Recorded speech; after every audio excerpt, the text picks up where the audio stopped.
Good morning, and thank you for stopping by to play some guitar with us here on the couch. Boy, do we have a good one for you today. In November of 1980, REO Speedwagon released what would become the best-selling album of 1981, and Keep On Loving You was the first of 6 hits to come from it. To quote Kevin Cronin, it's the song that changed everything for them. Ironically, the band was reluctant to record it, and the record company was reluctant to put it on the album. Fortunately, they did, and it helped to set the standard for an entire category of song that would come to be known as the power ballad. Watch to the end, and we'll talk more about the album, the band, and also one of my all-time favorite guitarists, the late Gary Richrath. For now, let's jump right in and learn this 1980s classic. This is a super easy and fun song to play. Let's start out by going through the chords. First chord we're going to need is an F major.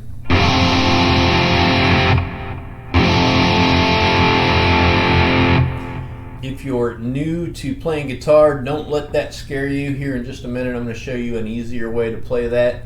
I know that that's a chord that kind of a lot of new players shy away from, so don't worry about that. I'll show you a better way. We're also going to need a G major. Same thing with that. We're also going to need a kind of a G power chord here. Instead of a full G chord, I'm going to mute this A string, the second string, or actually the 5th string, but everything else I'm playing. So another way to play that is right there. However, we'll do it here because we're going to do a little walk down, and we have to be in that position to get to it. And we're also going to need a C major. And let me think, also an A. It's kind of an A5 or an A power chord there. It's technically, I think, an A minor, but I think it sounds best on guitar if you play the A power chord there. So the song starts out just with an F chord. It starts out with two times playing it. Next time it comes around on the piano, it's just 1 time. Then 2 times again. Then 1 time. And the next time it's going to go into the pre-chorus, which I'll show you in just a minute. But let me talk about this F chord. To start with, I've watched several videos of Gary Richrath playing it, and it seems to me that he's playing the full bar chord, the full major F chord. It looks like that. The way to play that for real is you bar the 1st fret, all 6 strings, pushing down with my index finger there, and then I make an E shape with my other fingers. My ring finger is on the A string at the 3rd fret, my pinky is on the 3rd fret of the D string, my middle finger is on the 2nd fret of the G string. And that makes that F bar chord.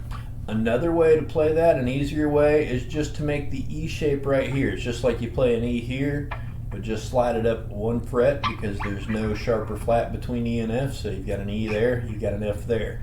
The only trick is you can only play those three strings.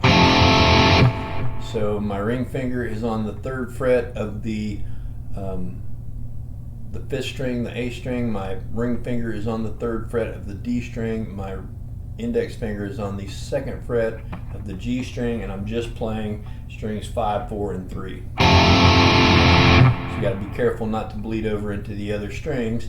And technically, from there, you could also go up and do your G that way, because that's a fragment of the G bar chord.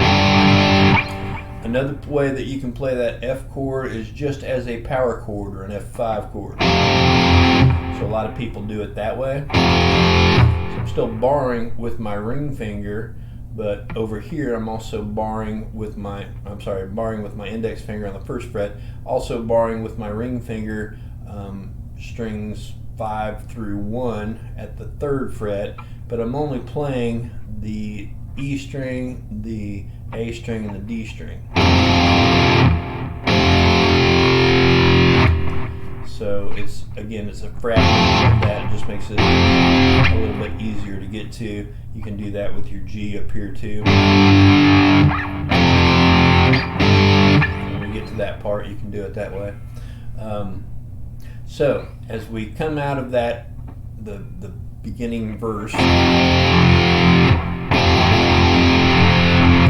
we're going to have 2 hits there on the F chord. And we're going to go up to a G chord, then back to an F, then back to a G, and then we go into the next part. But it's like this. And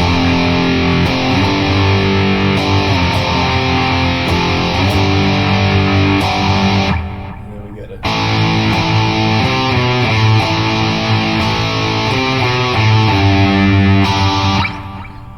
So that's playing that A. And usually, like the first time through, I think he plays it 3 or 4 times. And then we're going to walk down on the 3rd fret to the 2nd fret to open on the A string. Second time it only plays twice, 3 times I think in some places. And then we go to this. Now, the first time through this whole cycle, this part's a little bit different. So instead of doing this walk down that we're going to do later, we're going to play. So I'm playing that G chord where I'm muting the A string. Really, I'm hitting the E first. And then I'm playing strings 4 through 1, and my ring finger is fretting the 3rd fret of the E and the B string. So 3rd fret of the E, and then those bottom 4 strings just fretted on the E and the B at 3. In the song it does it twice, and then I think he goes the G and then the D, and then maybe one last hit on those 4, and then it goes back to the F chord. And we go back to our repeating cycle. 2 then 1, then 2 then 1, and then 2, and we go back into the pre-chorus. So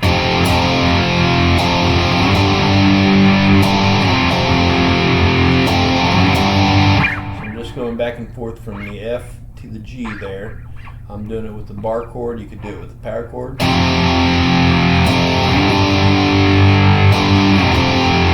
Or you could do it with this if it's easier.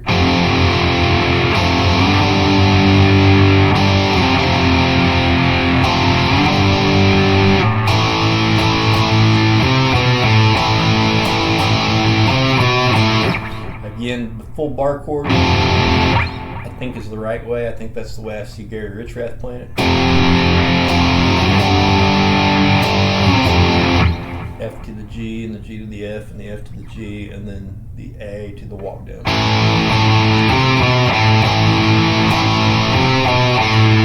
And then we go back to the. But now, when we're doing this the second time, we're going to do this walk down.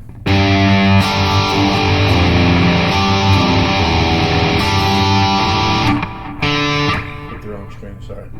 So I'm playing that low E string again at the 3rd fret. I'm with the pad of my index finger, I'm kind of muting that A string. And I'm just playing the bottom 4 strings. And I'm going to play the 3rd fret on the E again, but I'm going to walk down to 1. Play the 4 strings again, and then I'm going to walk down from 1 to 0. And play the D string open. Then we go into the chorus. The chorus is this C major bar chord, and it just plays it once. Sorry. Then we go to the F major, and then the G major. Do it again.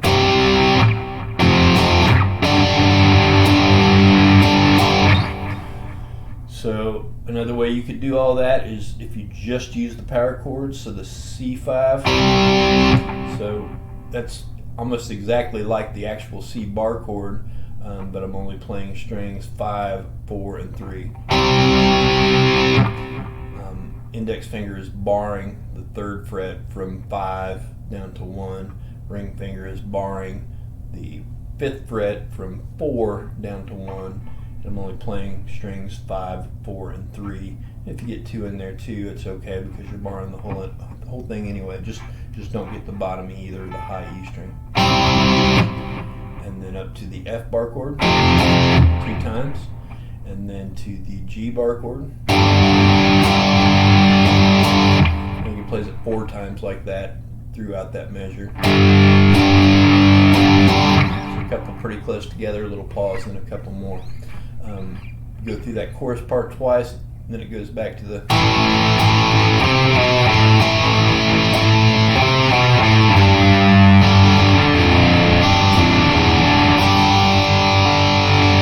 Then we go into the solo, and that's what we're going to learn next.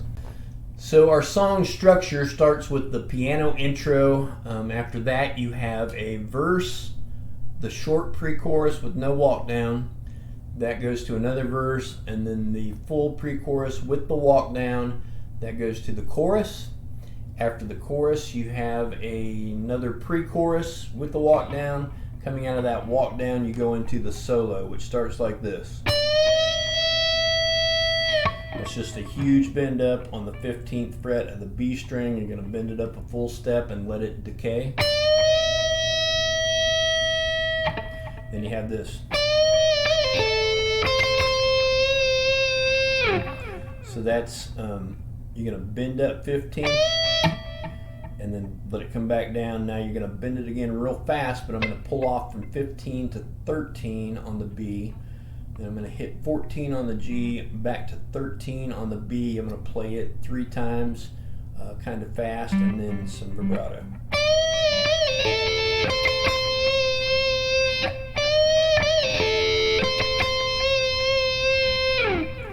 Then on the record you have a big pick slide. So if you're not used to that or new to playing, you just hold your pick between your fingers like this. You kind of aim it forward up the neck and you lay it down somewhere. I usually put it, and it sounds different depending on where you put it, but in this case I put it right here somewhere around the neck pickup, concentrating mostly on strings probably 4 and 5 because it's not super loud. The thicker the ridges, obviously the louder the sound.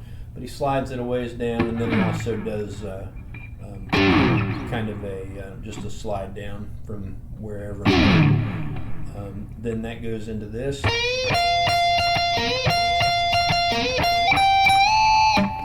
That is a bend up on 15 of the G. And then we go to 13 of the E. We're going to play it 4 times total. 2 times kind of slow, and then a little pause, and then 2 times fast.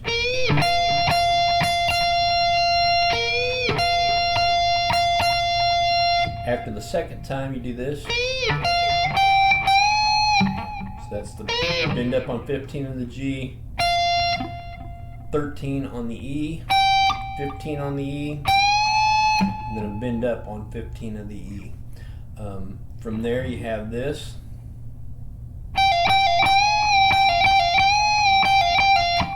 So that's just a double pull off from 15 to 13 on the E, and then a bend up on 15.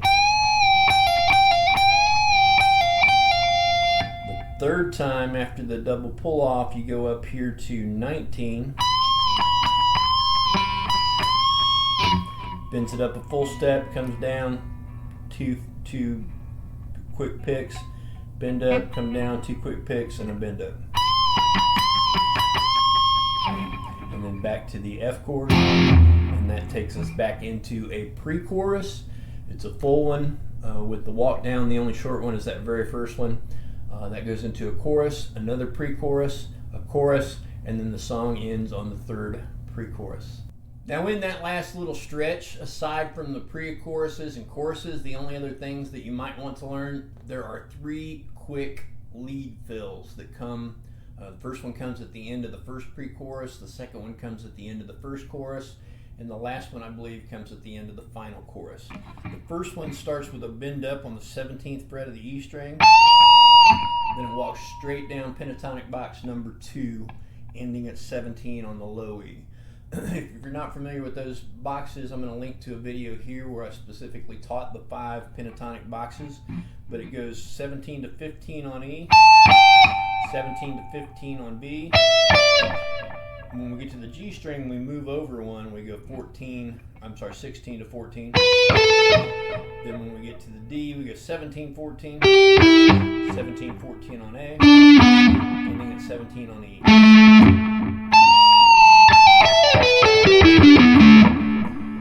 The second one is a little bit easier. It starts with a double pull off on the E string. Go to the B string, we do that again. Go to the G string, and then it's just one, and you can either pull off or play it. I think he actually plays it. Go to 16 on the D, and we end at 14 on the G. The last one, we're going to walk up pentatonic box number 1, ending again at 14 on the G. So it starts at 12 on the D string, it goes 12 to 14, 12 to 14 on the G, 12 to 15 on the B, 12 to 15 on the E, but we're going to do it 2 times. And then it ends at 14 on the G.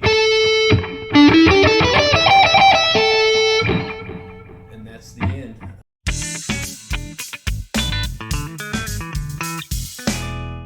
High Infidelity was REO Speedwagon's 9th studio album, but it was the first to bring the band fame and success on a worldwide level. Prior to that, the band had had some hits like Riding the Storm Out and Time for Me to Fly, but hailing from Illinois, their prior successes were mainly limited to the Midwest. High Infidelity, with its 6 big hits, was the best-selling album of 1981, and it was number 1 on Billboard's album chart for 15 straight weeks. There have only been 6 other bands in history to have an album at number 1 for 15 consecutive weeks or longer. The advent of MTV in 1981 also helped to propel the band to superstardom.